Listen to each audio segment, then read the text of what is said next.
you. Thanks for doing this. Yeah. So, tell us about the Vera sisters.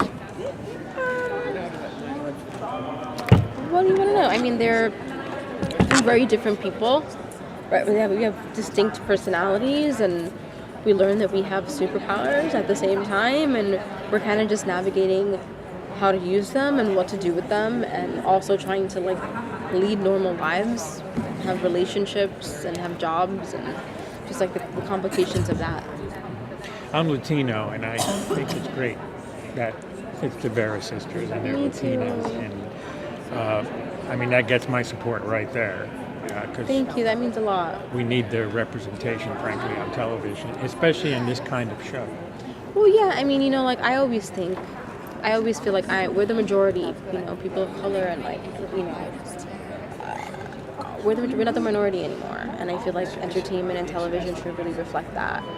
And Jenny Snyder-Urman, the creator of Jane the Virgin, who's also working on our show, said that like after Jane, like she couldn't go back to like not having that. Like the influence of what that show did was so epic that I think she really felt a responsibility to continue that. And I'm really happy to be working with people like that.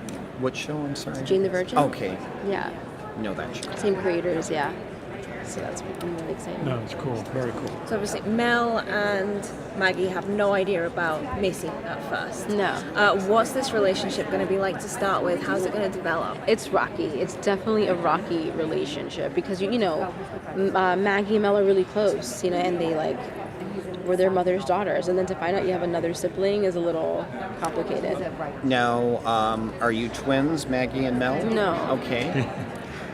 Do we look like twins? I thought you were. You could Really? pass. I mean, You're both very young, attractive ladies, so... oh, okay. Well, it's funny because a lot of people think we look like real sisters in real life. You do. Yeah. Really good casting that way. Now, Macy, is she from the same mother or the same father? Just... We all have the same mother, but we have different dads. All three of you. Oh, okay, so you're all of you were half-sisters then. Yes, but we don't know that quite yet. Okay. So, yeah, we don't know that right now in the story. And if I can ask, since I'm from Michigan, you're filming. Well, you're filming in Vancouver, but it's set in Michigan. Yeah. Why did they set it in Michigan and not L.A.? I don't know. I think they wanted like the kind of like small town aspect of it. It's a college town, they say. Yeah, it's a college town, and I think that like it was just a good breeding ground for like the kinds of problems that the girls face. Okay. But I'm not exactly sure why Michigan. Okay. Hilltop is fictional. Hilltown, yeah. Hilltown? Yeah. Okay, Hilltown. Thank you. How far is it from Detroit in your world? Do you know? I don't know. These are really good questions. I realized that I am a half sister today. Yeah, but yeah, I will learn that. I don't know how far Detroit is. Just had to ask. I mean, just my own curiosity. It's cool that you're in Michigan, and I do hope you explore some of the myths and urban legends we have in Michigan, because we have a few. What are they? Well, we have the Eloise mental institution that was shut down like in the 80s. I mean, it was had a notorious rep for being very brutal. It was around in the turn of the century, late 19th, early 20th century, and it had a rep. Oh, okay. Some horror movies are based on Eloise, so... I mean, I'm sure... I mean, what I love about this show, too, is that you can literally film anything about anyone, about any person. Like literally, like, there could be, like, a dinosaur. And, like, it could work. You know what I mean? That's what I love about this world. And what college are you going to? Aren't you supposed to be a college student? Or yes. Okay. I forget the name of the college in the show. Pardon? I forget the name of the college in the show. So your real name's Melonie, and your character is Mel. Now, was that planned, or is this like some conspiracy? This is some universe stuff. All right, because that's like... This is like the universe being like, this was your part. I mean, I actually asked the writers, I was like, did you guys write this for me? They were like, no.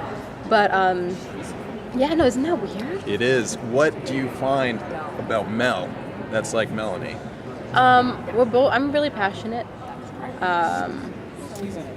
I'm not as stubborn as she is, but I'm pretty like strong-willed. Like if I want to get something done, I will get it done, and nothing is going to get in my way. So we definitely share those aspects of it, the character. So you've all got different personalities. How is Mel going to react to these new powers? I think when she realizes she has a power, she's like, it all makes sense to her, you know, like this fact that she's felt uneasy in life and that like she feels like there's all this like injustice in the world, and then when she gets her power, she's like, that's it. Makes sense. What is her power? I stop time. Okay. And what does Macy do? Macy she has telekinesis, so she can like move things. And Maggie can read minds, so she's like the empathetic one. The only difference from the original show. Right. Pretty much, because I think the other one was what she could premonitions. Premonitions, right? Right. Now, were you familiar with the original show when you took this role? Yeah, of course. Okay. I was also nervous about it too. I was like, this is such a big show. You know, reboots are really hard to make because like the fandom of the show is so big. And I was a little nervous because I was like, I don't want to disappoint them. Like, I want to make this great for them. But yeah, I know I was a fan of the show, and I mean, it was epic. It was pop culture. It was a big thing at the time. Did you watch Buffy? I love Buffy. Okay, and a lot of people have bashed the show online before it's even aired. Oh, this is Yeah. with all the reboots. How would you respond to that? I mean, everybody's, can have their own opinions, and that's fine. And I think all the three of us really respect it, and we are really grateful that we get to work on this massive show, and we're making it for a different generation, a different time. But I really do believe that there's something in for them, something in there for the old fans. Like the mythology is still there, and I wanted to say, like, give it a chance. It's like unfair to kind of like bash it before you've even seen it. Like, what if you like it? Like, that could be amazing. So is it going to be tackling? I mean, the first show was great. I mean, it tended to be a little lighter, or just concentrate on magic stuff, which is fine. But is this going to tackle a little more social issues in that one? Yeah, I think our show definitely feels a little darker, like in the sense that like the Me Too movement is not like that fun to talk about, but it's important to talk about. Social media, yeah, it's definitely going to be more like rooted in like politics for sure. Oh, really? Yeah. No, it's not going to be like every episode we're talking about like but there will be undertones of real issues and things like that.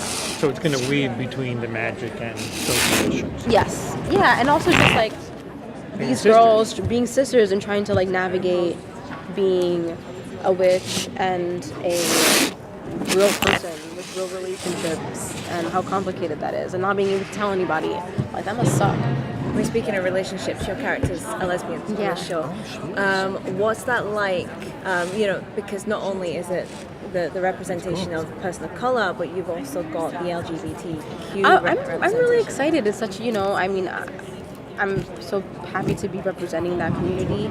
But we've made a conscious decision in our show not to really talk about it.